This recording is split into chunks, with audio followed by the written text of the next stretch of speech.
የኢትዮጵያ ሀገራዊ ምክክር ኮሚሽን ዋናው ጉባኤውን ከሐምሌ 8 ጀምሮ ያካሂዳል።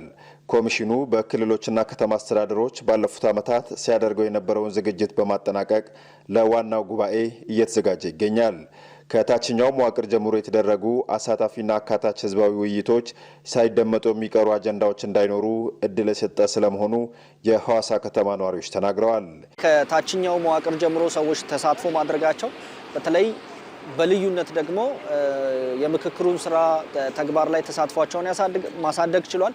ያ ማሳደጉ ደግሞ የኔነት ስሜትን በእያንዳንዱ ማህበረሰብ ውስጥ የመፍጠርን እድል ያሰፋል ማለት ነው። ከዛ ባለፈ ምክክሩ ትልቅ ፋይዳ አለው፣ ለውጥንም ያመጣል። ምክንያቱም ነገሮችን ቀርበን ስንወያያቸው የሚፈቱበት መንገዶች ሰፊ ናቸው፣ ኦፖርቹኒቲዎቹ ማለት ነው። ውጪ ሆነን ግን ዳር ይዘን ነገሮችን ባላወራንበት ወደ ሌላ አቅጣጫ እንዲሄዱ ወደ ግጭት እንዲሄዱ ከማድረግ ይልቅ ቀርበን ይሄንን እድል አግኝተን እንደውም ለማግኘት መታገል ነው ያለብን። አግኝተን ነገሮችን እዛ ውይይት ላይ ቀርበን መፍታት ይኖርብናል። በአመታት መካከል አንድ የሚካሄደው ሀገራዊ ምክክር ችግሮችን በሰለጠነ መንገድ መፍቻ ብቸኛውና ዋነኛው አማራጭ ነው። ከመጣንበት የግጭትና የጦርነት አዙሪት ለመውጣት የአዲስ ምዕራፍ ጅማሮ እንደሚሆንም ተናግረዋል። ችግሮቹ ስር እየሰደዱ እንዲሄዱ ያደረገው አለመመካከራችን ሁኔታ ነው እና አሁን የተጀመረው ምክክር ሂደት እጅግ አበረታች ነው። ህዝባችን ኢትዮጵያችን አንድ ማድረግ የሚችል ለወደፊት ለኢትዮጵያችን መሰረት የሚጥል ነው። ይህንን እድል በአግባቡ መጠቀም ከዜጎች ይጠበቃል ያሉት አስተያየት ሰጪዎቹ ከግል ፍላጎት በመራቅ ለሀገር ለሚበጁ ሀሳቦች ቅድሚያ መስጠት እንደሚገባ አመልክተዋል።